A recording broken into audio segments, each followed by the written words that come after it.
मला वाटते साहेब, हे तुम्ही सर्व मंडळी एकत्रित येण्याचाच हाच खऱ्या अर्थाने चमत्कार आहे। आणि तुम्ही आज बघू शकता काय फॉर्म भरायला इकडची गर्दी आहे, ती पण भाड्याची गर्दी नाही, जिल्ह्याची गर्दी नाही। तर त्यातूनच विजय कुठे आहेत आणि वारा कुठे वाहतोय हे आता लोकांनीच ही निवडणूक हातामध्ये घेतलेली आहे। मी आपल्या सर्वांचा या निमित्ताने स्वागत करत असताना आदरणीय आपले पक्षप्रमुख आणि आदरणीय युवासेना नेतृत्व आदरणीय आदित्यजी या निमित्ताने आले, त्यांचा स्वागत करतो। विशेषतः आदरणीय अमोल कोलेजी इकडे उपस्थित राहिलेले आहेत, तरुणांना प्रेरणा देणारे आमचे दुसरे सहकारी रोहित पवार इकडे आलेले आहेत, शेकापचे माननीय माजी आमदार बळीराम पाटील साहेब इकडे आलेले आहेत, काँग्रेसचे कैलास कदमजी असतील, आप पार्टीतील सर्व प्रमुख पदाधिकारी, समाजवादीचे यादव आणि इतर सर्व मान्यवर आलेत। त्या सर्वांचा आपल्या वतीने मी या निमित्ताने स्वागत करतो। संजोगजींना विनंती करतो की फॉर्मची वेळ झालेली आहे म्हणून प्रस्तावना करून आपण लगेच पुढच्या कार्यक्रमाला जावं। माझी कार्यकर्त्यांना विनंती आहे, तिकडे बसलात तर चांगल्या रीतीने लोक आपल्याला पाहू शकतात। प्लीज, धन्यवाद। जय हिंद, जय महाराष्ट्र। यानंतर आदरणीय संजोग दादा वगैरे पाटील। आजच्या या विशाल रॅलीच्या निमित्तानं उपस्थित असलेले आपल्या सर्वांचं प्रेरणास्थान आणि युवकांच्या गळ्यातला ताईत आदरणीय युवा नेते आदित्यजी ठाकरे साहेब, त्याचप्रमाणे युवा नेते माननीय रोहितदादा पवार, व्यासपीठावर उपस्थित असलेले आमचे मार्गदर्शक आणि खऱ्या अर्थानं संसदेमध्ये सर्वसामान्य नागरिकांचे प्रश्न मांडणारे खरे खासदार आदरणीय डॉक्टर अमोल कोल्हे, त्याचप्रमाणे व्यासपीठावर उपस्थित असलेले आमचे बाळाराम पाटील साहेब, सचिनजी आयर, संजयजी जगताप, त्याचप्रमाणे या ठिकाणी उपस्थित असलेले आमचे माजी आमदार मनोहर भोईर साहेब, माजी आमदार ॲडव्होकेट गौतम चाबुक सर, आमचे शिरीषजी घरत, लीलाताई पाष्टे, मानवजी कांबळे, कैलास कदम, तुषारजी कामठे, सचिन भोसले, संतोष इंगळे, बीडी यादव, माननीय योगेश बाबर आणि आमच्या भगिनी सुलभाताई, त्याचप्रमाणे आमच्या देवरोडच्या सर्व पदाधिकारी, आमच्या महिला पदाधिकारी, आमच्या नगरसेविका, माजी नगरसेविका, आमच्या मावळमधनं आलेले आमचे राष्ट्रवादी काँग्रेस, आप, शेकापा या पक्षाचे सर्व पदाधिकारी, त्याचप्रमाणे आमचे कर्जत खालापूरचे माननीय नितीन सावंत आणि शिरीष घरत, हे सर्व मान्यवर या ठिकाणी उपस्थित झालेले आहेत। आणि मी सर्वांचं या ठिकाणी साहेब स्वागत करतो। आपल्या मावळ लोकसभा मतदारसंघातील आपल्या पनवेलचे, उरणचे आणि कर्जत खालापूर, मावळ, त्याचप्रमाणे पिंपरी आणि चिंचवड या 6 विधानसभेतील सर्व मान्यवर या ठिकाणी उपस्थित आहेत। आमच्या माता भगिनी या ठिकाणी उपस्थित आहेत, आमचे युवक या ठिकाणी उपस्थित आहेत। खरं वास्तविक पाहता ही इलेक्शन अतिशय म्हणजे लोकांनी हातामध्ये घेतलेली आहे, मतदारांनी ही इलेक्शन हातामध्ये घेतलेली आहे। साहेब, ही इलेक्शन जनशक्ती विरुद्ध धनशक्ती हा इलेक्शन आहे। आणि मी एकच सांगतो की ज्यांनी गद्दारी केली त्याला यावेळेस आमची जी जनता गाडून टाकणार म्हणजे टाकणारच। कारण आज ज्या पद्धतीनं उद्धव साहेबांच्या वरती ज्यांनी असे बेकार पद्धतीने हल्ले केले आणि ज्या पद्धतीनं उद्धव साहेबांना पक्षाला जे यातना दिल्यात त्यांचा आज बदला घेण्याची वेळ आलेली आहे। आणि निश्चितच येत्या 13 तारखेला या ठिकाणी आमची ही जनता आमच्या पक्षातील असेल, सर्व महाविकास आघाडीतील असेल आणि आपल्या मावळ लोकसभा मतदारसंघातील सर्व मतदार राजा हे सुज्ञ आहेत। हे नक्कीच याच्यामध्ये गद्दारांना त्या ठिकाणी त्यांची जागा दाखवतील। गेल्या 10 वर्षात जे झालं नाही ते इथून पुढच्या 5 वर्षात निश्चित केलं जाईल। आणि ह्याचा शब्द मी आज साहेबांच्या देखोत मी आपल्याला देतो। या ठिकाणी उद्धव साहेब, आदित्य साहेब आलेत, रोहित दादा आलेत, आमचे अमोलजी आलेत, बाळाराम पाटील वगैरे हे सगळे आमचे सर्व नगरसेवक, माजी नगरसेवक, त्याचप्रमाणे सर्व पदाधिकारी आलेत, त्यांचं मी या ठिकाणी स्वागत करतो। आणि साहेब, मी एवढंच वचन देतो की ज्यांनी गद्दारी केली त्यांना गाडू।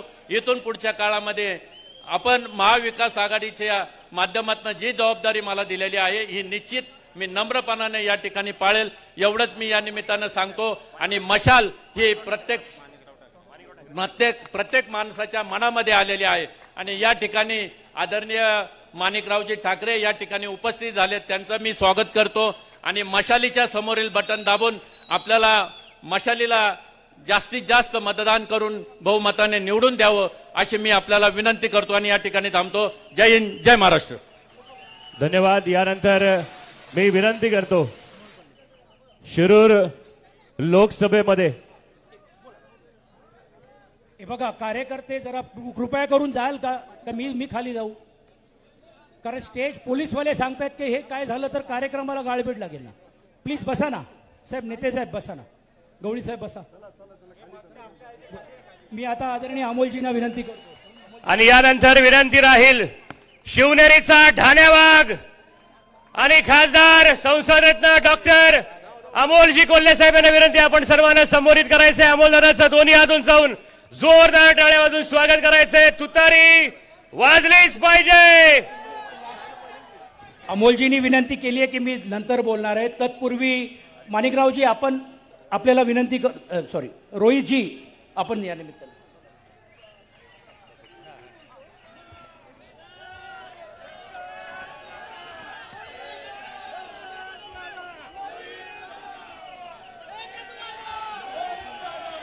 आज आपल्या मावळ मतदारसंघामध्ये परिवर्तन करून दाखवण्यासाठी आणि एका सामान्य कार्यकर्त्याला या स्वाभिमानी भूमीचा पुढचा खासदार करण्यासाठी इथं उपस्थित असणारे, ज्यांनी तेलंगणामध्ये काही जादू केली आणि काँग्रेसला तिथं सत्तेत आणलं, असे ज्येष्ठ नेते माणिकरावजी ठाकरे साहेब, उपस्थित असणारे माझे मित्र आदित्यजी ठाकरे, ज्यांचा आवाज, ज्यांचं भाषण, ज्यांचे विचार हे आपण सर्वजण ऐकण्यासाठी नेहमी नेहमी वाट बघत असतो, जे आत्ताचे शिरूरचे खासदार आहेत आणि उद्याचे सुद्धा 100% खासदार आहेत, असे अमोलजी कोल्हे, सचिन भाऊ आहिर, तसंच बाळासाहेबजी पाटील, उपस्थित असणारे सर्व पक्षाचे पदाधिकारी, मान्यवर, कार्यकर्ते, पत्रकार, या रॅलीसाठी इथं आलेले सर्व स्वाभिमानी, या भागामध्ये राहणारे नागरिक बंधू आणि भगिनींनो, मावळ भूमीबद्दल आपण जेव्हा विचार करतो तेव्हा आपल्या सर्वांना छत्रपती शिवाजी महाराज त्यांनी केलेलं कार्य, त्यांनी केलेला त्याग आणि त्यांनी निर्माण केलेलं स्वराज्य हे आठवतं. माझा प्रश्न हा आपल्या सर्वांना आहे, या भूमीने नेहमी नेहमी स्वाभिमान राखला, तर या इलेक्शन मध्ये ही भूमी, इथं असणारे स्वाभिमानी नागरिक हे स्वाभिमान राखणार का गद्दारीला तिथं धडा शिकवणार? काय करणार? काय करणार आपण सर्वजण? अहो, ही लढाई एक विचाराची लढाई आहे. या लढाईमध्ये आपण सर्वजण भाजपच्या आणि त्यांच्या मित्र पक्षाच्या विचारामध्ये तिथं लढत आहोत. आपण पिंपरी चिंचवड या शहराबद्दल जर बोललो, इथं असणाऱ्या लोकांचं मन खूप मोठं आहे. महाराष्ट्राच्या कानाकोपऱ्यातून इथं लोक आली आणि त्या सगळ्यांना, इथं असणाऱ्या लोकांना सामावून घेतलं, सांभाळून घेतलं, आपल्या एका कुटुंबासारखं त्यांना त्या ठिकाणी त्यांना मानलं. हे मोठं मन आपल्या या पिंपरी चिंचवडकरांचं आहे आणि इथं असणाऱ्या स्वाभिमानी लोकांचं आहे. त्यामुळे ही जी लढाई आहे, ज्या लोकांनी गद्दारी केली, ज्या लोकांनी विचार सोडला, ज्या लोकांनी फक्त स्वतःचा विचार तिथं केला आणि मग नेत्यांना सोडलं, लोकांना सोडलं, खऱ्या अर्थाने या इलेक्शन मध्ये आपल्याला त्या लोकांना धडा शिकवायचा म्हणजे शिकवायचा आहे. तुम्ही तयार आहात का? आम्ही ज्या ज्या ठिकाणी गेलो त्या त्या ठिकाणी तिथं असणारे लोक तयार आहेत. बलाढ्य शक्तीच्या विरोधात लढण्यासाठी, भाजपला त्यांची जागा दाखवण्यासाठी. पण जिथं जिथं गेलो तिथं असताना लोकांचा आवाज, त्या आवाजामध्ये जी ताकद आहे ती फार मोठी आहे. मला तुम्हा सर्वांना इथं विचारायचं आणि तुमच्या आवाजात दाखवून द्यायचे, मावळ लोकसभा मतदारसंघाच्या आवाजामध्ये दाखवायचे, इथली जनता गद्दारीला जागा दाखवणार का नाही दाखवणार? हे इलेक्शन तुम्ही सर्वांनी हातात घेतलं का नाही घेतलं? पुढे जर बलाढ्य शक्ती असेल, आपला आवाज दाबण्याचा प्रयत्न केला जात असेल, पोलिसांचा वापर नाही तर अधिकाऱ्यांचा वापर नाही तर गुंडांचा वापर केला जात असेल, तर त्या सर्व शक्तीच्या विरोधात आपण सर्वजण एकजुटीने संजोग भाऊला आपण खासदार करायचं का नाही करायचं? मग ठरलंय का आपलं? पुढच्यांचं ठरलंय, मागच्यांचं वाटत नाही. मागच्यांचं ठरलंय का हे इलेक्शन ताब्यात घ्यायचं का? अहो गडबड बघा, पलीकडच्या बाजूची थोडीशी गडबड बघा. काल पेपर मध्ये आलेला मी फोटो बघितला, जे आपल्या विरोधात पक्ष आहे, जे उमेदवार आहेत भारणे साहेब, त्यांचा फॉर्म भरण्यासाठी कोण कोण आलं होतं? एकनाथ शिंदे साहेब होते, अजित दादा होते. काही महिन्यांपूर्वी, कदाचित एक वर्षापूर्वी इथं एक पोट निवडणूक झाली होती. त्या पोट निवडणुकीमध्ये एकनाथ शिंदे साहेब अजितदादांच्या विरोधात बोलत होते, अजितदादा एकनाथ शिंदे साहेबांच्या विरोधात बोलत होते, देवेंद्र फडणवीस साहेब अजितदादांच्या विरोधात बोलत होते. होते का नव्हते? पण आता सोयीचं राजकारण बघा. काहींना अडचण आली, ईडी असेल, स्वतःचं साम्राज्य तिथं टिकवायचं असेल, आणि मग त्यांनी वडिलाला सोडलं, पार्टीला सोडलं, लोकांना सोडलं, आणि ते कुठं जाऊन बसले? भाजप बरोबर जाऊन बसले. आता हे नेते जर सोयीचं राजकारण करत असतील तर कार्यकर्त्यांनी करायचं काय? काय करायचं कार्यकर्त्यांनी? मला सर्व कार्यकर्त्यांना विचारायचंय, आपण विचार सोडलाय का? आपण आपला स्वाभिमान सोडलाय का? इथं असताना नागरिकांना विचारायचंय, आपण आपली निष्ठा सोडली आहे का? मग नेत्याने काय का तिथं करावं? आपण आपली निष्ठा सोडणार नाही आणि शिवशाहू फुले आंबेडकरांचा विचार या भूमीमध्ये परत आपण रुजवणार, म्हणजे रुजवणार. बरोबर का नाही? 2019ला लोकसभेचं इलेक्शन इथं झालं होतं. मी आलो होतो प्रचारासाठी. कोणाचा प्रचार मी केला? कोणाच्या विरोधात मी केला? ज्यांच्या विरोधात प्रचार त्यावेळेस केला होता, आज सुद्धा मी त्यांच्याच विरोधात प्रचार करतोय. भूमिका बदलली का? सोयीचं राजकारण केलं का?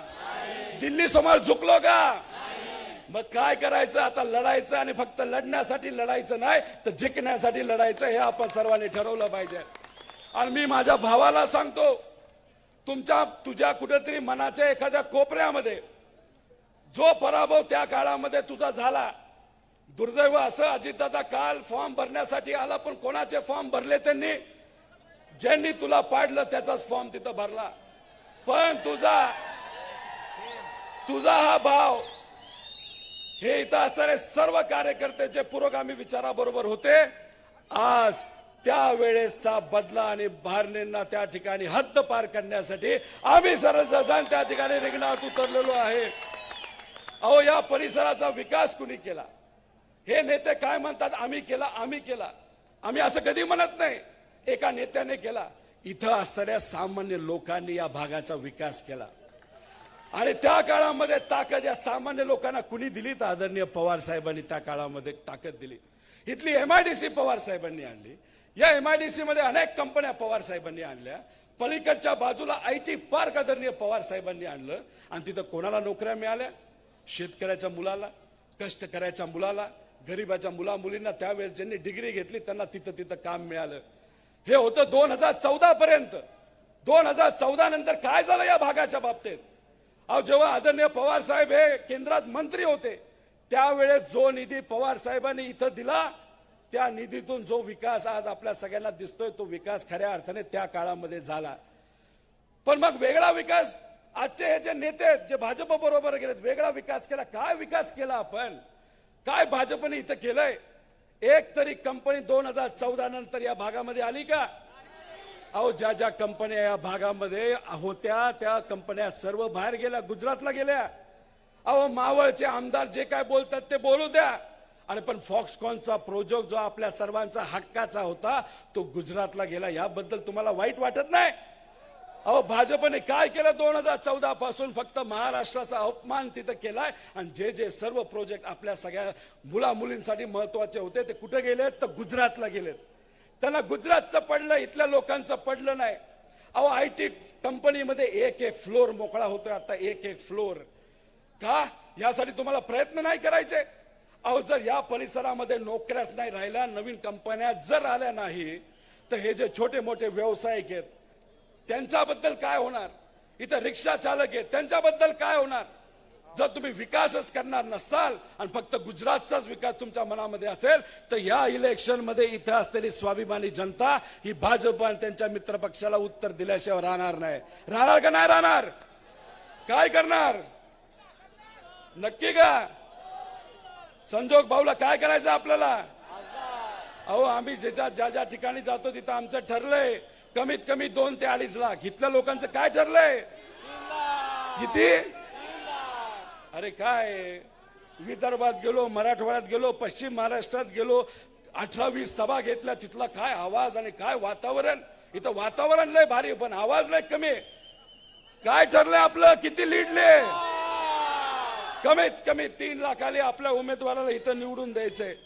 आणि जाता जाता फक्त मी एवढंच सांगतो, इथं ही सभा होते, आपण आपल्या उमेदवाराबद्दल सांगू शकतो. सामान्य कुटुंबातला आहे, कोणाचं वाईट त्या कार्यकर्त्याने तिथं केलेलं नाही. आणि या कार्यकर्त्याला आपल्या सर्वांचा आवाज म्हणून आपल्या दिल्लीला पाठवायचंय. पण काल मला असं कळतं इथं खूप मोठी सभा झाली. स्टेजवर जेवढे लोक आहेत त्या सभेसाठी उपस्थित होते. आणि त्या सभेमध्ये काय झालं? कुणी बोललं का? सीएम साहेब बोलले का? अजितदादा बोलले का? कुणीतरी बोललं का? अहो जर पलीकडचे जे उमेदवार आहेत त्यांच्या नेत्याला जर त्या उमेदवाराबद्दल बोलण्यासाठी काहीच नसेल तर ते कसे बोलणार भाषणामध्ये? इथं वेळेची मर्यादा आहे. बोललो तर खूप काय बोलू शकतो, पण बोलायचं झालं तर खूप काय बोलण्यासारखं सुद्धा आहे. पण अनेक नेते इथं बोलणार आहेत. त्यामुळे संजोग भाऊ वगैरेंना आपल्याला कमीत कमी लीडली तिथं 3 लाखाली तिथं निवडून आणायची ही जबाबदारी तुमच्या सगळ्यांची आहे. आणि ती जबाबदारी तुम्ही सर्वजण पार कराल असा विश्वास आहे. पण याच्यामध्ये एक काही नेते येतील, तुम्हाला दबाव तंत्र करण्याचा प्रयत्न करतील, तुम्हाला धमकी देतील. मग तुम्ही काय करणार? काय काय करणार? मागचे लोक काय करणार?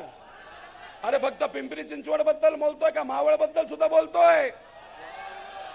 मावळ बद्दल बोलतोय का नाही?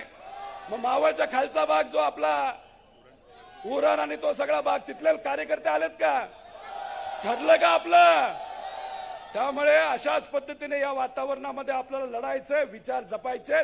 जे लोक साहेबांचेच झाले नाहीत, ज्यांना सगळं दिलं, साहेबांना ज्यांनी सोडलं आणि फक्त का साम्राज्य तुम्हाला तिथे टिकवायचं होतं आणि तुम्हाला ईडी आणि ह्याच्यापासून पडायचं होतं. पण मी त्यांना सांगतो, इथली लोक स्वाभिमानी आहेत, इथले कार्यकर्ते गरीब असले तरी ते निष्ठावंत कार्यकर्ते आहेत. आणि इथली इलेक्शन सर्व महाविकास आघाडीच्या सामान्य कार्यकर्त्यांनी हातात घेतली. आणि ही इलेक्शन तुम्ही हातात घेतल्यामुळे आपले उमेदवार हे जास्तीत जास्त लीडली इथं निवडून येतील. एवढंच या ठिकाणी सांगतो.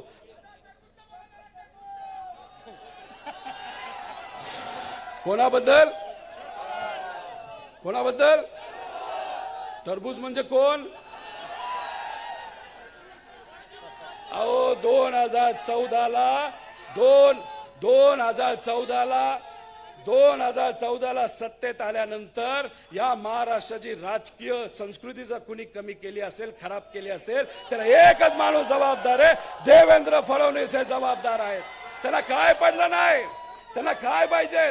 कुटुंब फोडायचे, पार्टी फोडायची, पण सत्तेत यायचंय. सत्तेत काय यायचंय तर गुजरात त्यांना मोठं करायचंय. आणि हे जे गुजरातला तिथं लक्ष देऊन काम करणारे लोक आहेत, हे जे नेते आहेत, त्यांना खऱ्या अर्थाने धडा या काळामध्ये आपल्याला शिकवायचा आहे. त्यामुळे कितीही मोठा अहंकार त्यांच्याकडे असेल, कितीही परत येण्याची इच्छा त्यांना असेल, पण उत्तर आपल्याला द्यायचंय. आणि त्यांनी कितीही इच्छा परत यायची असेल तरी त्यांना घरी बसवायचंय. एवढंच या ठिकाणी सांगतो आणि थांबतो. जय हिंद, जय महाराष्ट्र. यानंतर माजी आमदार आदरणीय बाळाराम पाटील साहेब आपल्यास विनंती करतो आपण सर्वांना संबोधित करायचंय. माननीय संजोगजी वागिरे यांना दिल्लीच्या तख्तापर्यंत पोहोचवण्याच्या उद्देशानं व्यासपीठावर उपस्थित असलेले आदरणीय माणिकरावजी, माननीय आदित्य ठाकरे साहेब, माननीय रोहित दादा, माननीय अमोलजी आणि सन्माननीय व्यासपीठ, या ठिकाणी मावळ मतदारसंघाचा विचार आपण केला तर घाटमाथा आणि घाटाखालचा भाग असे दोन तुकडे या मतदारसंघाचे उभे आहेत. आपल्या समोर महाराष्ट्राचं उद्याचं नेतृत्व या व्यासपीठावर उपस्थित आहेत. मी आपला फार वेळ घेणार नाही. मी सन्माननीय व्यासपीठाला आणि संजोग भाऊंना या ठिकाणी आश्वस्त करण्यासाठी आलेलो आहे. वरचे 3 मतदारसंघ तुम्ही सांभाळा. पनवेल, उरण आणि कर्जत, खालापूर या 3 विधानसभा मतदारसंघातून आपल्याला रिकाम्या हातानं पाठवणार नाही एवढं सांगण्यासाठी मी या ठिकाणी उपस्थित आहे. आपण ज्या वेळेस दिल्लीची वाटचाल कराल त्याच्यामध्ये कोकणातल्या या 3ही विधानसभा मतदारसंघाचा भरीव वाटा राहील एवढंच आपल्याला आश्वस्त करतो आणि आपली रजा घेतो. जय हिंद, जय महाराष्ट्र. यानंतर माजी मंत्री महोदय आदरणीय माणिकरावजी ठाकरे साहेबांना विनंती करतो आपण सर्वांना संबोधित करायचं. यानंतर आदरणीय माणिकरावजी ठाकरे साहेब त्यांचंही जोरदार टाळ्या अजून आपण पिंपरी चिंचवड नगरीमध्ये स्वागत करूयात. तेलंगणामध्ये ज्यांनी करिश्मा दाखवला आणि काँग्रेस सरकार तिथे आले, जोरदार टाळ्या वाजल्या पाहिजे. पुन्हा एकदा आदरणीय माणिकरावजी ठाकरे साहेब. यानंतर साहेबांना विनंती करतो आपण सर्वांना संबोधित करायचंय. माणिकरावजी ठाकरे साहेब.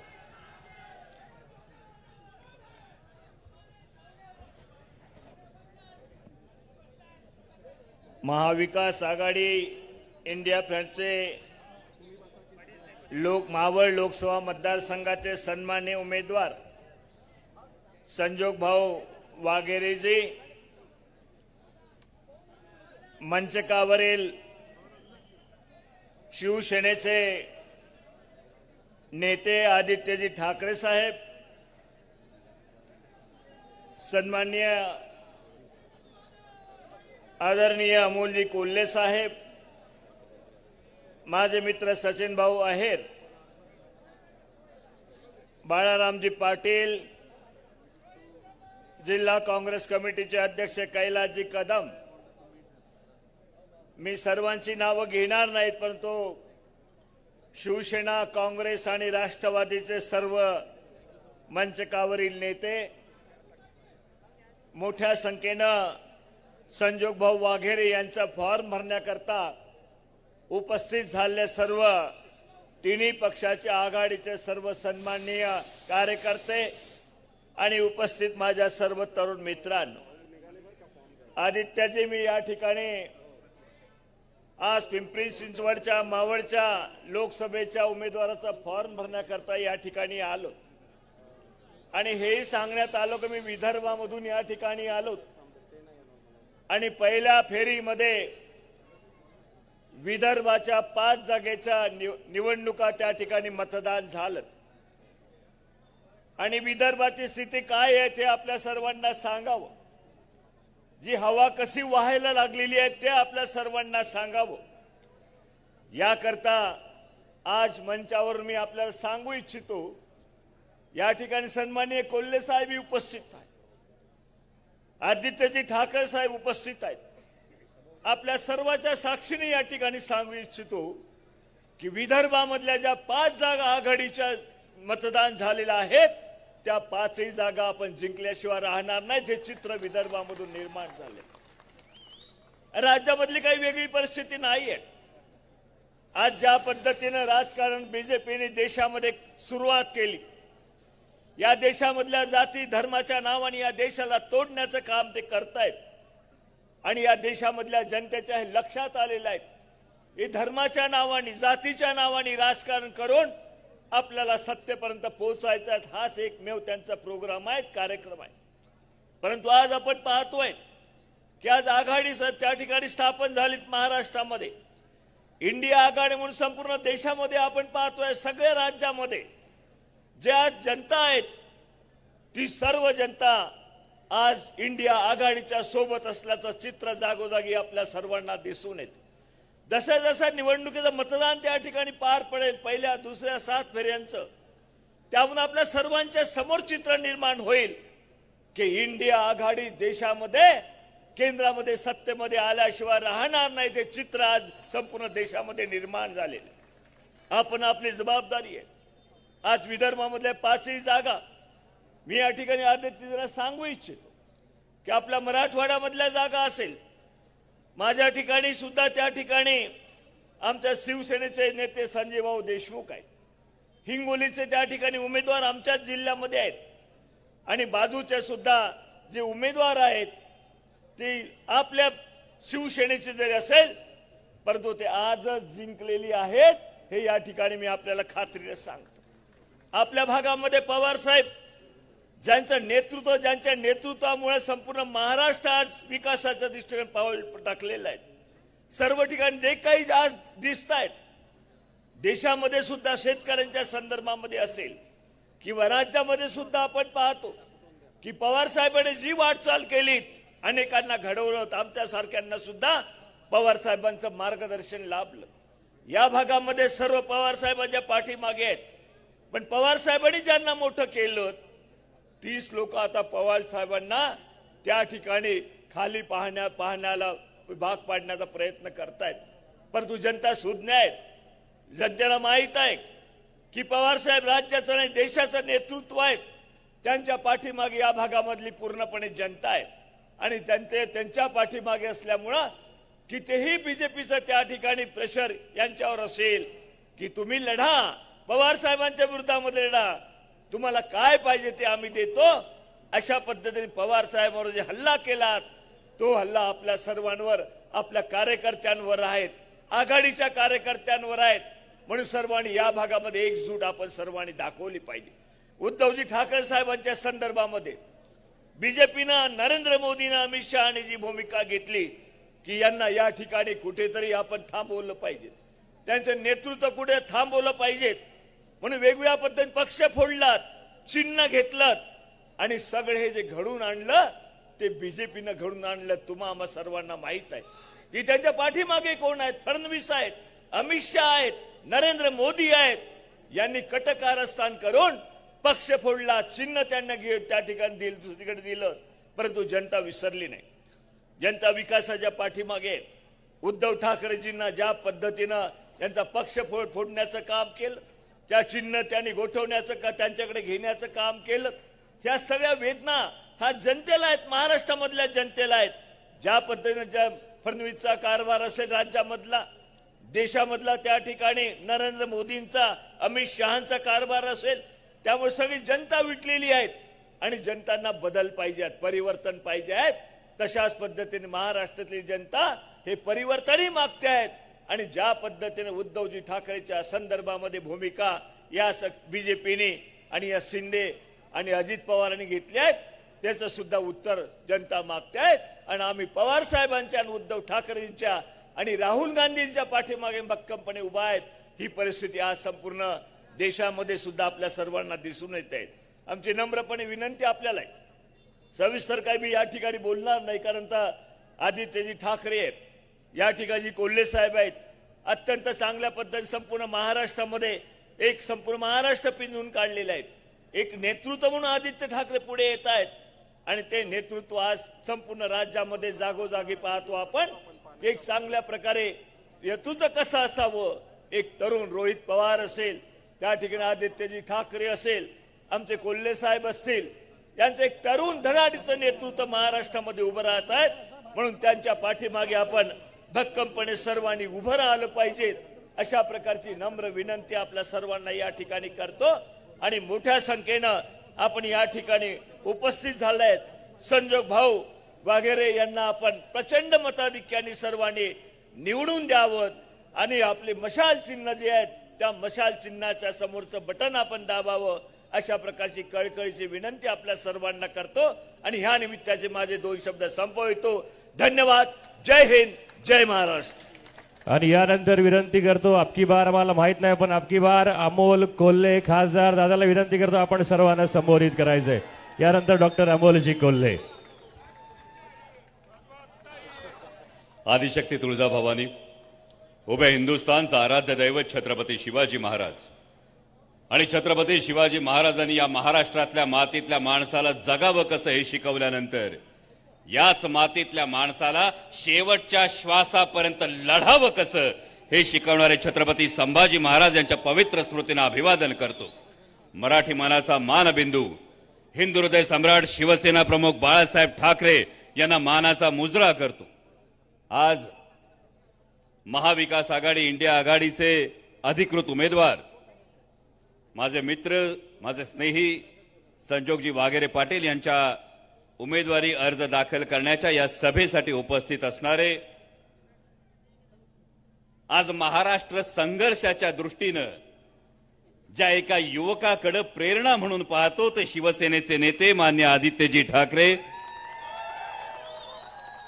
तेलंगणामध्ये ज्यांनी जादू घडवली ते माजी मंत्री आदरणीय माणिकरावजी ठाकरे, ज्यांनी आत्ताच आपल्याला मार्गदर्शन केलं ते रोहितदादा पवार, माजी आमदार बाळारामजी पाटील, संपर्क प्रमुख सचिनजी अहिर, व्यासपीठावरील सगळेच मान्यवर. कारण वेळेची मर्यादा असल्यामुळे सर्व मान्यवरांचा एकत्रित उल्लेख करतो.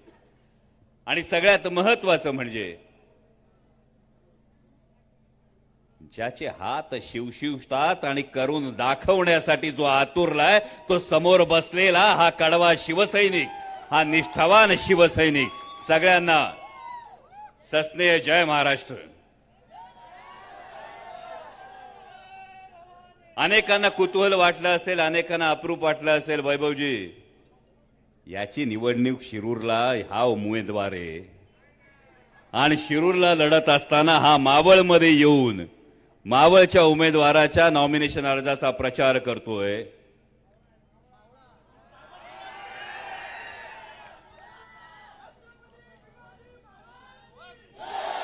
जी थोडीशी ज्या छत्रपती शिवाजी महाराजांचं आपण नाव घेतो त्या छत्रपती शिवाजी महाराजांची शिकवण आहे, ज्याचा बाले किल्ला मजबूत त्याचा गड मजबूत, आणि जर किल्ला मजबूत असेल तर मुलुकगिरीला जाता येतं. शिरूरचा किल्ला शिरूरच्या मावळ्यांच्या खांद्यावर सुरक्षित आहे आणि म्हणून आज विशेषतः मावळमध्ये आलोय आणि विशेषतः मोठ्या संख्येने इथे शिवसैनिक बसलेले असताना एकच आठवण करून देतो भावांनो, शिवसैनिक हा निखाऱ्यासारखा असतोय, तो विनाकारण पेटत नाही आणि एकदा का पेटला तर कुणाच्या बापाच्यानं विजत नाही, ही गोष्ट लक्षात ठेवा. आणि विशेषतः काय म्हणजे भाग्य आहे आदित्यजी वाघेरे पाटलांचं. खरं तर भाग्य एका वेगळ्या गोष्टीसाठी आहे की कोणत्या लोकसभा मतदारसंघाचं प्रतिनिधित्व ते करणार आहेत सचिन भाऊ, तर मावळ लोकसभा मतदारसंघाचं प्रतिनिधित्व करणार आहेत. कारण छत्रपती शिवाजी महाराजांचा इतिहास जर बघितला तर या 12 मावळाचा फार मोठा यामध्ये हातभार होता. आणि 12 मावळाचं एक इतिहासातलं उदाहरण फक्त देतो, यावरून मावळ्यांनी समजून घ्यावं आणि मावळ लोकसभा मतदारसंघातल्या प्रत्येक मतदारांनी समजून जावं. जेव्हा अफजल खानाचं आक्रमण आलं होतं आदिल शहा कडून, अहो मी आदिल शहा म्हटलं, आदिल हा आदिल शहा ऐकू आलंय, पण आदिल शहा कडून जेव्हा अफजल खान चालून आला तेव्हा 12 मावळात एक फार मोठं प्रश्न होतं. कान्होजी राजे जयधनचा अख्खा 12 मावळ कान्होजी राजे देशमुखांचं ऐकत होता. कान्होजी राजांना फरमान आलं, आजकाल वेगळी फरमानं येतात, त्या काळात फरमान आलं होतं अफजल खानाची साथ द्या नाहीतर तुमच्या घरादारावरून नांगर फिरविल. आजकाल वेगळी फरमानं येतात आणि लोकांच्या हे फरमाना आली की लोकांच्या भूमिका बदलतात, पण प्रेरणा कुठली घ्यायची? दोन उदाहरणं होती या मावळ भागामध्ये. एक उदाहरण होतं ते कान्होजीराजे जेधेंचं, दुसरं उदाहरण होतं ते खंडोजी खोपडे देशमुखांचं. खंडोजी खोपड्यांनी फरमान आलं तशी आदिलशहाची वाट धरली, अफजल खानाची वाट धरली, आणि कान्होजीराजे जेध्यांना फरमान आलं. कान्होजीराजे जेधे छत्रपती शिवाजी महाराजांसमोर येऊन बसले आणि म्हटले, महाराज हे वतनावर पाणी सोडलं, पण मातीशी आणि स्वराज्याशी गद्दारी होणार नाही. आज जेव्हा इतिहास सांगितला जातो तो खंडोजीराजे खोपडे देशमुखांचा नाही, कान्होजीराजे जेध्यांचा सांगितला जातो, या स्वराज्य निष्ठेचा सांगितला जातो. हे माझ्या मावळांनी लक्षात ठेवलं पाहिजे. आज विलक्षण दिवस आहे. खरं तर मगाशी रोहित दादा बोलताना पिंपरी चिंचवडच्या विकासाविषयी जेव्हा बोलत होते तेव्हा एक गोष्ट आठवली. आमच्याकडे एकदा एक गाव जेवण झालं असं आमची आजी सांगते. सुलभाताई लय मोठं गाव जेवण होतं, लय मोठ्या पंक्ती बसल्या होत्या. हे अशी लांबच्या लांब पंगत. जो तो कौतुक करत होता, अरे काय पंगत, काय पंगत. आणि कोणाला कळलंच नाही स्वयंपाक कोण करत होतं. स्वयंपाक करणारा जो वयस्कर ज्येष्ठ आचारी होता तो कसलीही पर्वा न करता स्वयंपाक करत होता. पण त्यांनी विचार केला वाढपी दुसरे असावेत. पंक्तीला वाढपी भलतेच वाढत होते आणि पंगत उठल्यानंतर जो तो वाढप्याला नमस्कार करत होता. पिंपरी चिंचवड शहराच्या बाबतीत, विकासाच्या बाबतीत आचारी कोण होता आणि पंगत वाढणारे वाढपी कोण होते, एवढी गोष्ट मात्र लक्षात ठेवा. आणि आजचा विलक्षण आजचा दिवस आहे. आज खरं तर चैत्र पौर्णिमा आहे. खंडोबारायाचे अनेक ठिकाणी उत्सव साजरे केले जात आहेत. आज हनुमान जयंती आणि आज छत्रपती शिवाजी महाराजांची पुण्यतिथी आहे. पण छत्रपती शिवाजी महाराजांनी या मातीला सगळ्यात मोठी देण दिली, ती स्वाभिमानाची देण दिली. ही गोष्ट लक्षात ठेवा. खंडेरायाचा आज आपण उत्सव साजरा करतो. या खंडेरायानं मणी आणि मल्ल या दोन दैत्यांचा, या दोन असुरांचा वध केला. त्या पद्धतीनं महागाई आणि बेरोजगारी या मणिमल्लाला जर नष्ट करायचा असेल तर खंडेराय प्रसन्न होणार आहे. आणि तिसरी आज हनुमान जयंती आहे. विशेषतः हनुमान जयंतीच्या शुभेच्छा देताना लक्षात ठेवा, रावण सुद्धा बलदंड होता, रावण सुद्धा ज्ञानी होता, रावण सुद्धा राजा होता, रावण सुद्धा प्रचंड शक्तिशाली होता. या रावणानं हनुमंताला बंदिवान केलं होतं. या हनुमंताला बंदिवान केल्यानंतर हनुमंत रायाच्या शेपटीला आग लावून त्याला अद्दल घडवण्याचा रावणाचा प्रयत्न होता. पण आज हनुमंतरायाला अभिवादन करत असताना त्या हनुमंतरायांनी शेपटीला आग लावल्यानंतर त्या शेपटीची मशाल केली आणि रावणाची लंका दहन केली. ही मशाल भावांनो लक्षात ठेवा. आणि त्यामुळे आता बळकट पंजामध्ये स्वाभिमानाची मशाल पेटवायची, विजयाची तुतारी फुंकायची.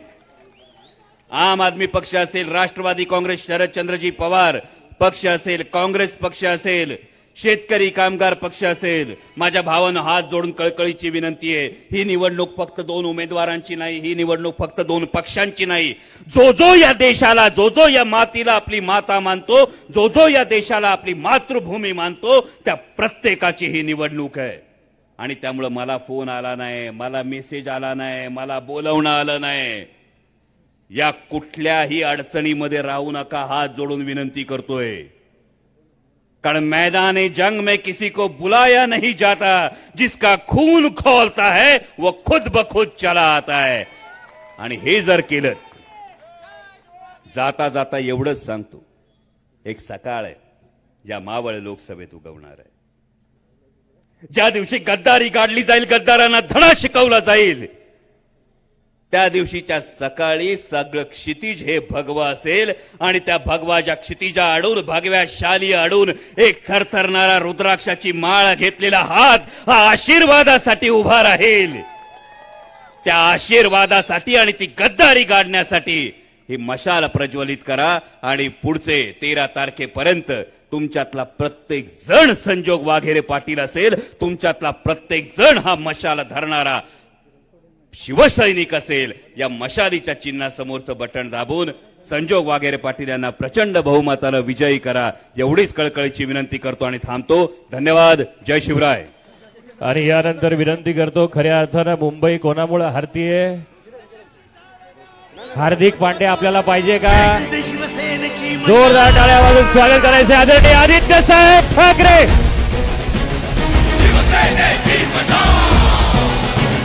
हिंदू हा तुझा धर्म जाणून घे, हेच मर्म जीवन करत्यास तू बहार. दुष्ट शक्ती जाळण्या मार्ग स्पष्ट दाबण्या शिवसेनेची पेटली. जय महाराष्ट्र. मला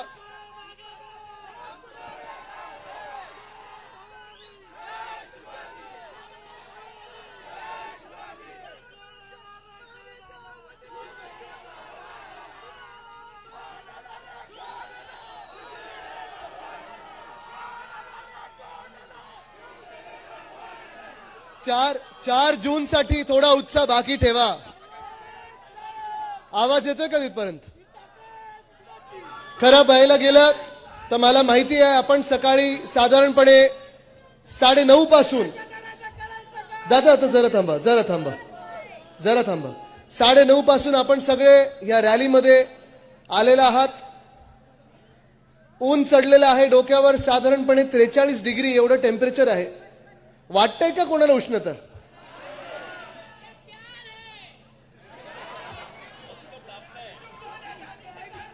तापलं इथे चटके त्यांना बसतायत. पण आज आपण सगळे पाहत आहात जे वातावरण इथे बनलेलं आहे. आणि मला वाटतं सगळ्यांची जी भाषणं झाली, आमची आधीचे सगळे वक्ते बोलल्यानंतर प्रश्न हाच पडतो, जो तुमचा रिस्पॉन्स बघून हा प्रश्न पडतो की अजून काही प्रचार करण्याची गरज आपल्याला राहिली आहे का? संजोग भाऊ आता फॉर्म भरायला गेलेले आहेत. मी त्यांना कानात हेच सांगितलं की फॉर्म तुम्ही भरून घ्या, चूक कुठे होणार नाही एवढं बघून घ्या. कारण जिंकवण्याची जबाबदारी ही आता लोकांनी घेतलेली आहे, मावळ मतदारसंघाने घेतलेली आहे. थोडा हा स्पीकर इथे वळून घे ना, मला ऐकून येतो नाही थोडस. नाही असं उलटा प्लीज. हा बस थँक्यू. मी जास्ती वेळ बोलणार नाहीये कारण मला माहिती आहे आपण कोणी जेवलेला नाहीयेत ना नाश्ता केलाय. नाही असं नाही, निवडणूक महत्वाची आहे, अजून काही दिवस आपल्याला आहेत. मी सर्वांनाच विनंती करीन की आपण स्वतःची सगळ्यांनी काळजी घ्या. सचिन भाऊंना मी खास धन्यवाद देतो कारण आज जो मंच त्यांनी उभारलेला आहे इथे आम्हाला उन्हात ठेवले पण तुम्हाला सर्वांना सावलीत ठेवलेलं आहे. आणि हाच शब्द मी तुम्हाला देतो की शिवसेना उद्धव बाळासाहेब ठाकरे पक्ष आणि उद्धव साहेबांची जी शिकवण आहे आम्हाला की आपण कितीही उन्हात असलो तरी आपले कार्यकर्ते आणि आपल्यावर जे प्रेम करतात, आपला महाराष्ट्र आहे ना, नेहमी सावलीत ठेवलं पाहिजे. आपण त्यांची काळजी ही पहिली घेतली पाहिजे. कोविडच्या काळात देखील आपण हेच बघितलं. आणि ही निवडणूक आपल्या सगळ्यांचं इथे मी स्वागत करत असताना एवढ्यासाठीच तुम्हाला अभिनंदन देत आहे की ह्या ऐतिहासिक क्षणाचे आपण नुसतं साक्षीदार नाही आहात, आपण तो इतिहास घडवणारे इथे मतदार उभे आहात. कारण इतिहास हा घडणार आहे आणि देशात परिवर्तन होणार आहे हे लिहून घ्या तुम्ही. देशात परिवर्तन घडणार आहे. भाजपचं सरकार बसत नाही. आतापर्यंत आपण ऐकत आलो होतो पहिल्या 1-2 आठवड्यांमध्ये अनेकदा आपण प्रचारात पाहिलं असाल, ऐकलं असाल 400 पार 400 पार.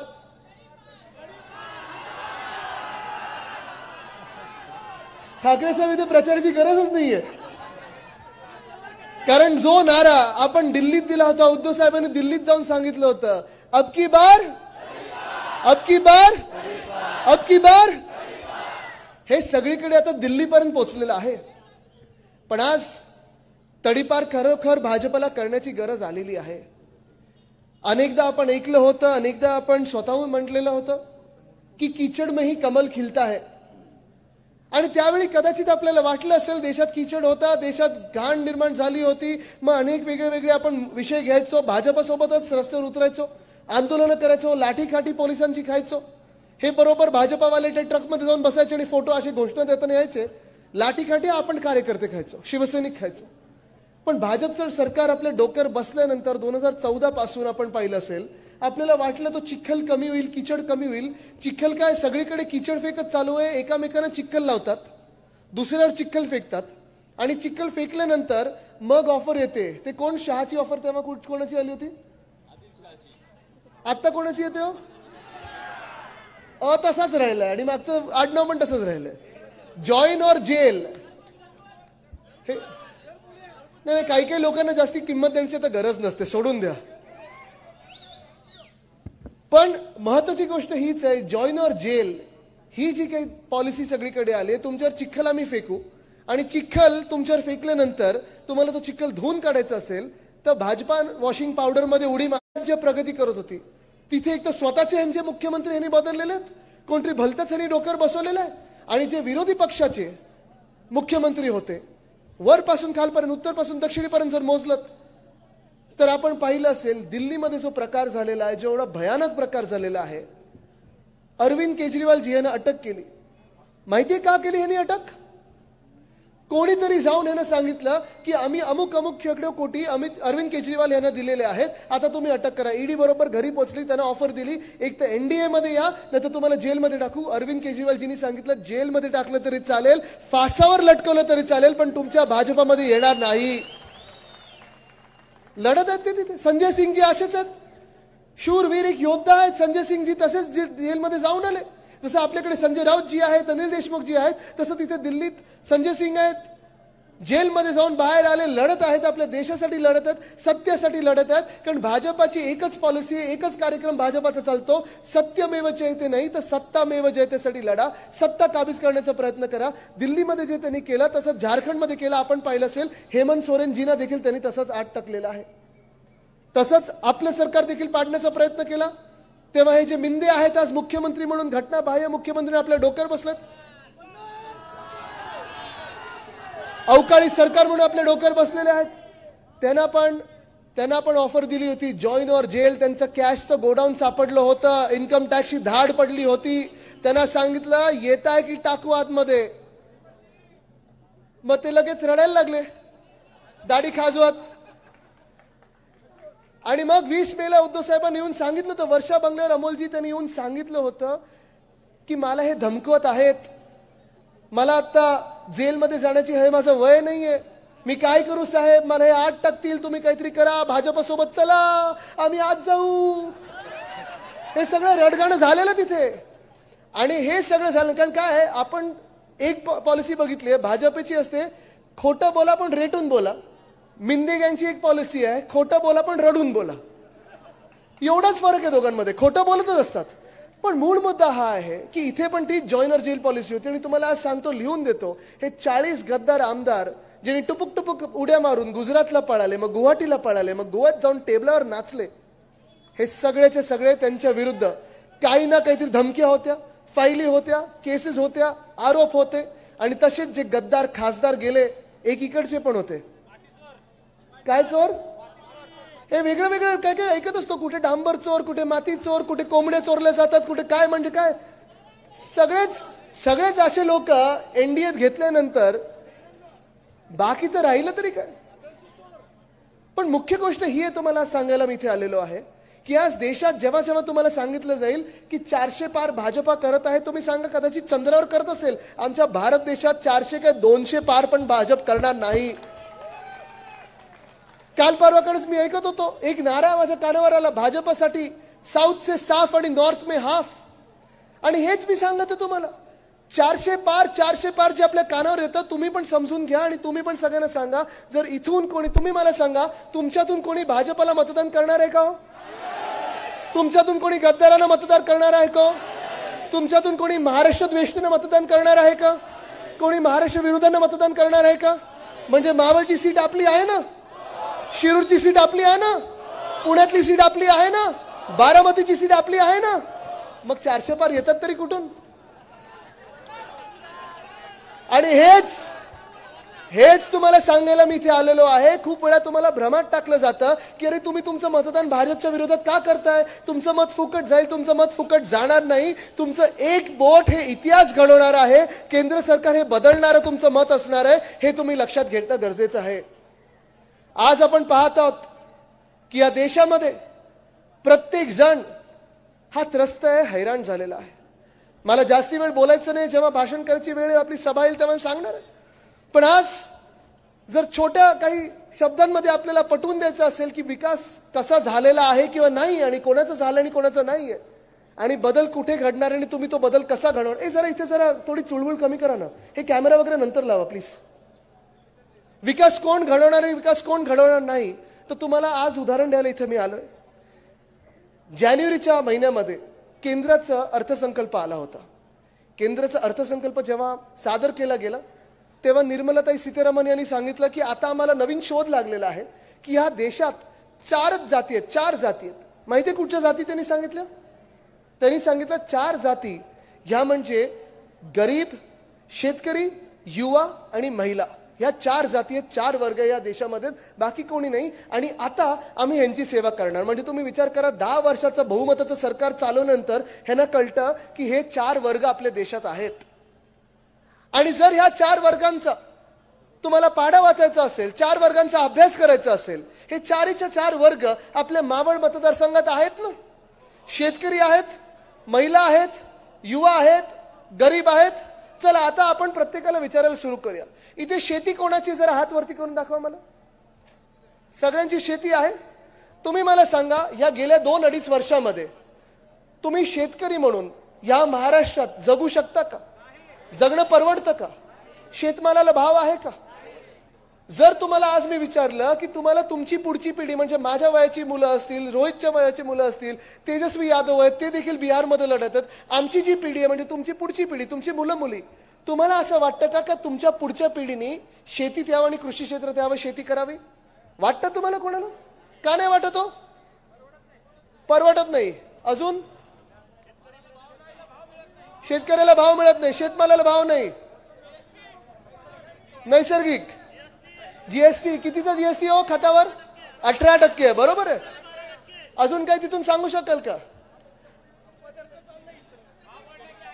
गेल्या 2-2.5 वर्षामध्ये जेव्हा जेव्हा अवकाळी पाऊस झालाय, जेव्हा जेव्हा गारपीट झालेली आहे, सततचा पाऊस लागलाय, दुष्काळ असेल, ओला दुष्काळ असेल किंवा दुष्काळ असेल, या सरकारमधून, या गद्दार गँगच्या मिंदी गटाच्या सरकारमधून एक तरी मंत्री तुमच्या शेतावर कधी आलाय का? आलाय? कधी दिसलाय? कृषी मंत्र्याचं नाव माहितीये का? 2 वर्षात 2 कृषी मंत्री बदललेले आहेत. पण माणिकराव ठाकरे साहेब, आपण स्वतः दोघेही यवतमाळमध्ये फिरत होतो, बुलढाण्यात आहे, हिंगोलीत आहे, सगळीकडे जिथे जिथे प्रचार केला. महाराष्ट्राच्या प्रत्येक जिल्ह्यातून, प्रत्येक कानाकोपऱ्यातून शेतकरी एकच सांगतो, शेतमालाला भाव नाही, फर्टिलायझर किंवा खत आम्हाला परवडत नाही, आम्हाला जे काही मार्केट आहे तसं मिळत नाही. आणि गेल्या 2-2.5 वर्षामध्ये एकदा सुद्धा या सरकारकडून मदत मिळालेली नाहीये. हे मी खोटं बोलतोय का? खरं बोलतोय ना मी? जर मी खरं बोलत असेल तर प्रत्येक शेतकऱ्याला जर हे वाटत असेल तर तुम्ही मला सांगा, या राज्यातल्या शेतकऱ्याला हे सरकार, केंद्रातलं भाजपाचं किंवा राज्यातलं भाजपाचं सरकार पुढची 5 वर्ष परवडणार आहे का? आज शेतकरी आत्महत्या वाढायला लागलेल्या आहेत. ज्या ज्या जिल्ह्यात मी सांगतो, मला सगळे शेतकरी सांगतात की जे उद्धव बाळासाहेब ठाकरे या व्यक्तीने आम्हाला कर्जमुक्ती दिलेली होती 2 लाखापर्यंतची, ती कर्जमुक्ती हक्काने मिळाली, आमच्या खात्यापर्यंत आली. महाविकास आघाडीचं जेव्हा सरकार होतं तेव्हा शिवसेना, राष्ट्रवादी काँग्रेस, इतर मित्र पक्ष, शेकाप वगैरे आम्ही सगळेच एकत्र होतो. तेव्हा जेव्हा जेव्हा अवकाळी पाऊस झाला असेल, गारपीट झाली असेल, कोविडच्या काळात देखील आम्हाला मदत मिळाली. पण या गद्दारांच्या राजवटीत आम्हाला एकदा सुद्धा मदत मिळाली नाही. आणि हेच चित्र देशभरात आहे. हे चित्र जेव्हा दिल्लीकडे मोर्चाने घेऊन निघाले होते आपले सगळे शेतकरी बांधव, मग ते उत्तर प्रदेश मधले असतील, बिहार मधले असतील, हरियाणातले असतील, पंजाब मधले असतील, चंदीगड मधले असतील, ह्या सगळ्या शेतकऱ्यांना रोखण्यासाठी केंद्र सरकारनी, भाजपा सरकारनी, होय भाजपा सरकारनी लाठ्या चालवल्या होत्या. पोलीस आणि सैन्य बल तिथे लावलं होतं. जे लडाखमध्ये जे चायना घुसतं ना, त्याच्या विरोधात लावायला पाहिजे होतं, पण चायनावर बोलण्याची हिंमत नाही. म्हणून आमच्या शेतकऱ्यांना अर्बन नक्सल आणि माओवादी बोललं जातं, अतिरेकी बोललं जातं, खलिस्तानी बोललं जातं. हे आज दुर्दैव आहे. ज्या शेतकऱ्यांना बाजूला बसून मंत्रिमंडळात घेऊन ऐकणं गरजेचं होतं, त्यांच्या मागण्या पूर्ण करायच्या होत्या, जी वचनं तुम्हीच दिली होती 2 वर्षापूर्वी ती मान्य करायची होती, जो MSP देणं गरजेचं होतं स्वामीनाथन आयोगाप्रमाणे, ते न देता लाठी काठी, ड्रोन मधून अश्रुधूर चालवला गेला, गोळीबार केला गेला. हे सरकार तुम्ही पुन्हा एकदा निवडून देणार का? आज मी तुम्हाला विचारतोय. या भाजपाला तुम्ही मतदान करणार का? बघा, म्हणजे एक वर्ग, एक मोठी जात, शेतकरी आज भाजपासोबत नाहीये. चला पुढे जाऊया, युवांकडे वळूया. आज युवा वर्ग जो आहे, जो 20ला असेल, 30ला असेल, 40ला असेल, ह्या सगळ्यांना आज मी विचारत आहे, महाराष्ट्रात तुम्ही गेली 5 वर्ष बघितलेली आहेत. कोविडचा काळ बघितला होता, तेव्हा कोविडच्या काळात अक्षरशः संवेदनशील प्रमाणे आपण सगळं हाताळत होतो. कुठेही जसं गुजरातमध्ये झालं किंवा उत्तर प्रदेशमध्ये झालं तसं कुठेही महाराष्ट्रात होऊ दिलं नाही. कारण आपले कुटुंब प्रमुख उद्धव बाळासाहेब ठाकरे ह्या व्यक्तींनी महाराष्ट्राची जी काळजी घेतली, आम्ही सर्वांनी जी काही मदत करण्याचा प्रयत्न केला, मग राजेश टोपे साहेब असतील, अमित देशमुखजी असतील, आपण सर्वच जे काम करत होतो ते आपल्याला दिसत होतं. पण तो कोविडचा काळ सुरू असताना जगभरात अर्थचक्र बंद पडलं होतं, तेव्हा महाराष्ट्रात आपण 6.5 लाख कोटीची गुंतवणूक आपल्या राज्यात आणू शकलो. ही अभिमानाची गोष्ट आहे. कारण तो महाविकास आघाडीचा काळ होता. उद्योगपत्यांना पण वाटत होतं अरे हे एक्स्टॉर्शनवाले नाही आहेत, ही चांगली लोक आहेत, प्रामाणिक लोक आहेत, आम्ही महाराष्ट्रात जाऊन उद्योग चांगला उभारू. आपल्या इथे तळेगावमध्ये ह्याच मतदारसंघात मोर्चा काढला होता. मी तुम्हाला सांगतोय, मी माझं नाव घेऊन सांगतोय, आदित्य रश्मी उद्धव ठाकरे म्हणून सांगतोय, तो वेदांता फॉक्सकॉनचा प्रकल्प जर आपलं सरकार असतं तर तळेगावमध्येच आणला असता आणि इकडच्या आपल्या महाराष्ट्राच्या लगभग 1 लाख तरुणींना आपण नोकरी देऊ शकलो असतो.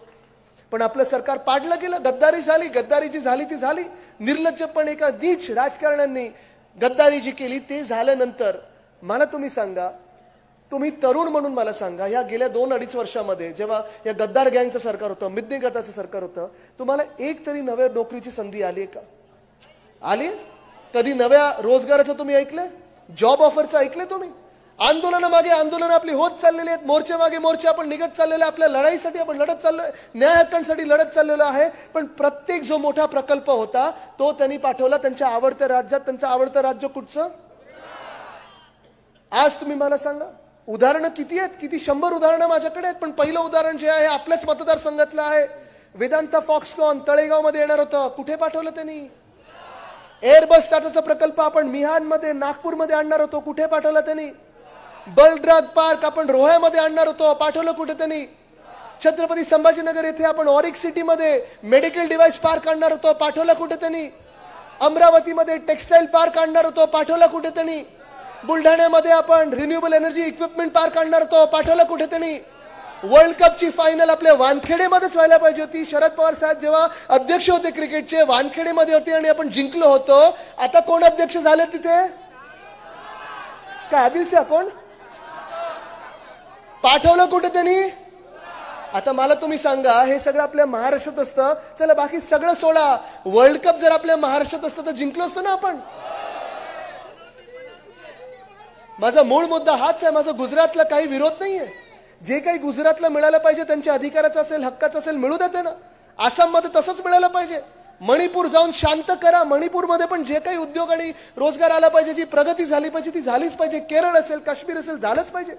पण आज तुम्ही ठराविक राज्यांचा विकास आणि बाकीकडे भकास, राख रांगोळी ज्याला आपण बोलतो, रांगोळी गुजरातला आणि राख आमच्या महाराष्ट्रात जे करत आहात, ह्याला माझा विरोध आहे आणि विरोध राहणार.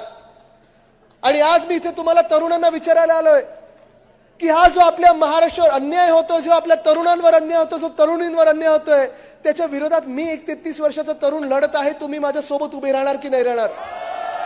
जर माझ्या सोबत उभं राहायचं असेल तर तुम्हाला आपल्या वाघोरे साहेबांना जिंकून द्यायचं आहे. तुम्हाला मशालीवर मतदान करायला लागेल. संजोगजींवर तुम्ही उभे राहणार की नाही राहणार? बघा, म्हणजे दुसरा वर्ग युवा तो आपल्या सोबत आहे.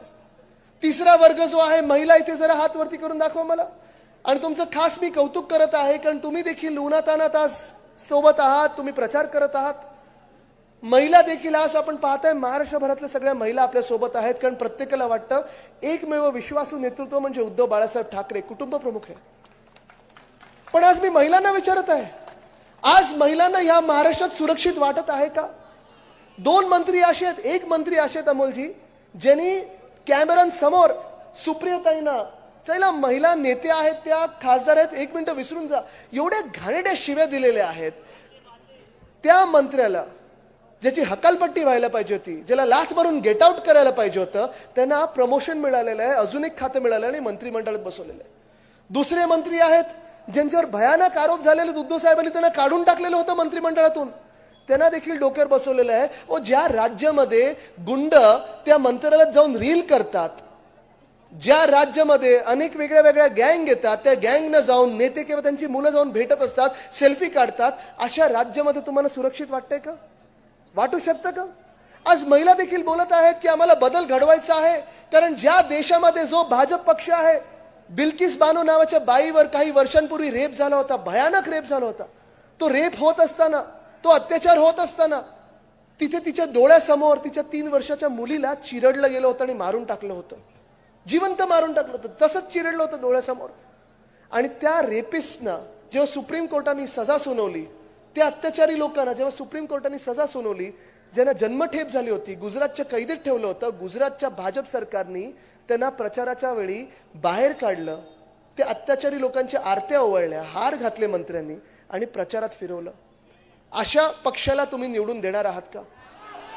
वंदनीय हिंदुहृदय सम्राट बाळासाहेब ठाकरेंनी आपल्याला एकच शिकवण दिलेली आहे, कुठच्याही राज्यात असो, त्या बिल्किस बानोची जातपात धर्म कुठचंही असो आणि हे रेप करणारे आहेत त्यांचीही जातपात धर्म कुठचंही असो, जातपात धर्म न बघता जो रेप करतो, जो अत्याचार करतो त्याला फाशीच झाली पाहिजे, हे आपल्याला वंदनीय बाळासाहेब ठाकरेंनी शिकवलेलं आहे. पण आज महिला वर्ग देखील विचार करत आहे की आम्ही भाजपला मतदान करायचं तर का करायचं? आज चौथा जो वर्ग आहे, जो गरीब, म्हणजे आपण सगळेच आता आपण पाहिला गेलं तर एकाच आपण वर्गात आलेलो आहोत. कारण आज या देशात जगणं कोणाला परवडत आहे का? तुम्ही मला सांगा. जी आपल्याला खुशाली वाटत होती की इंडिया देश आपला पुढे चाललेला आहे, प्रगती करत आहोत, ठीक आहे, काही शेअर मार्केट वरती चाललेत, काही यांचे मित्राचे जे कोण उद्योगपती आहेत ते पुढे चाललेले आहेत. पण आज तुम्ही मला सांगा, जीडीपी म्हणजे अर्थतज्ञांचं जीडीपी नाही, आपलं जीडीपी, गॅस, डिझेल, पेट्रोल हे परवडणारं राहिलंय का? गॅस 2014ला कितीला होता? आता किती झालाय? ते भाजपला जाऊन सांगा. गॅस 400 पार झाले, तिथे जाऊन पहिलं बघा किती झालाय गॅस? 1200. डिझेल कितीला होतं 2014 मध्ये? आता कितीला आहे? पेट्रोल कितीला होतं? आता कितीला आहे? तेव्हा आपल्याला सांगितलं होतं डॉलरची बराबरी आपण रुपयाने करू. डॉलर कितीला आहे? $1 86 रुपयाला आहे, 87 रुपयाला आहे. म्हणजे किती खोटं बोलायचं, किती रेटून बोलायचं, किती बोलत जायचं.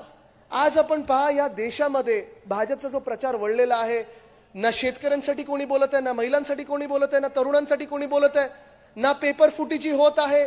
जी नोकर भरतीचे आपले पेपर असतात, तलाठी भरतीचा 200 मार्काचा पेपर कितीला होत, किती मार्क मिळाले त्यांना?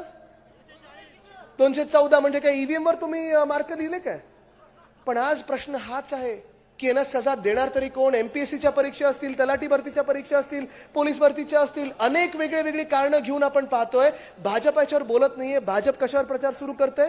मटन, मांस, मच्छी, तुम्ही काय घालणार आणि तुम्ही काही नाही घालणार. आणि आज हा देश त्यांना विचारत आहे, 10 वर्षापूर्वी, 5 वर्षापूर्वी तुम्ही जे जे आम्हाला सांगितलं होतं, जी वचनं आम्हाला दिली होती, त्या वचनांचं आज काय झालं? कदाचित तुम्ही 10 वर्षापूर्वी जेव्हा सत्तेत येत होतात तेव्हा विचारू शकत होतात की 65 वर्ष काँग्रेसने देशासाठी काय केलं. जे काय केलं ते आहे डोळ्यासमोर. IIT आहे, IMI, एम्स आहे, धरणं आहेत, सगळं. आणि जिथे विरोध करायचा होता आपण सगळ्यांनी केलेला आहे. जिथे 1 रुपया वाढला तर भाजप रस्त्यावर यायचं, भारत बंद करायचं. आज किती रुपयाने डिझेल वाढले, किती रुपयाने पेट्रोल वाढलेलं आहे हे आपण पाहत आहोत. भाजप आज कुठे आहे हा प्रश्न विचारण्याची वेळ आलेली आहे. आज 10 वर्ष तुमचं बहुमताचं सरकार आल्यानंतर तुम्ही नोटाबंदीवर बोलत नाही, तुम्ही डिमॉनिटायझेशनवर बोलत नाही, 15 लाख तुम्ही आणणार होतात प्रत्येकाच्या खात्यामध्ये, त्याच्यावर बोलत नाही. शेतकऱ्याचं उत्पन्न दुप्पट करणार होतात, त्याच्यावर बोलत नाहीयेत. प्रत्येकाला घर, प्रधानमंत्री आवास योजनेत तुम्ही 2022 पर्यंत देणार होतात, मिळालंय कोणाला? ह्याच्यावर बोलत नाहीयेत. पण कशावर बोलतायत? नेहरूंनी काय केलं आणि इंदिराजींनी काय केलं हे मान्य आहे तुम्हाला? आज तुम्ही मला सांगा, आज प्रचार कशावर व्हायला पाहिजे होता? जे 10 वर्षात तुम्ही कामं केली, जे 10 वर्षात तुम्ही काहीतरी लोकांसाठी केलं असेल. पण आज भाजपची यशोगाथा जर एका गोष्टीत असेल ती अशी गोष्ट आहे की इथे प्रत्येकाला वाटतं माझं भलं झालं नसेल तरी कोणाचं तरी झालेलं आहे, माझं भलं झालं नसेल तरी ह्या क्राऊडमध्ये कोणाला तरी 15 लाख कोणाच्या तरी खात्यात आलेत. आणि म्हणून आज मी तुम्हाला परत एकदा विचारत आहे, ह्या सगळ्या खोटारडेपणाला बाजूला ठेवून सत्य परिस्थितीसाठी आपण जे लढत आहोत, तुम्ही आमच्या सोबत उभे राहणार की नाही? जे संविधान भाजपला बदलायचं, आणि हे मी सांगत नाहीये ना, आम्ही कोणी सांगत आहे, भाजपच्या 5 ते 6 उमेदवारांनी सांगितलेलं आहे, पंकजाताईंनी स्वतः सांगितलेलं आहे, संविधान आम्हाला बदलायचंय, संविधान भाजपला बदलायचंय. ते का बदलायचं हे तुम्हाला सगळ्यांना माहिती आहे. पण संविधान जर बदलायचं असेल, आपण सगळे आंबेडकर प्रेमी जनता त्याला विरोध करणार की नाही? आज आपल्याला हा जर बदल घडवायचा असेल तर आपल्याला घरोघरी जाऊन सांगायला लागेल आपले उमेदवाराचं नाव. आणि तुम्ही मला सांगा, उमेदवाराचं नाव काय? आपला उमेदवार कोण आहे? आपला उमेदवार कोण आहे? आपला उमेदवार कोण आहे? आणि जर संजोग भावना जिंकवायचं असेल तर आपलं चिन्ह कुठचं? आपलं चिन्ह कुठचं? आपलं चिन्ह कुठचं? आपलं चिन्ह कुठचं? आपलं चिन्ह कुठचं? आपल्याला जर देशात जो अंधकार पसरलेला आहे तो दूर करायचा असेल तर एकमेव आपलं चिन्ह असेल ते म्हणजे ह्या मतदारसंघात मशालीला मतदान करा आणि या देशातला अंधकार आहे तो दूर करूया. धन्यवाद. जय हिंद, जय महाराष्ट्र, वंदे मातरम. पुन्हा एकदा आदरणीय आदित्य साहेबांचं दोन्ही हात उंचावून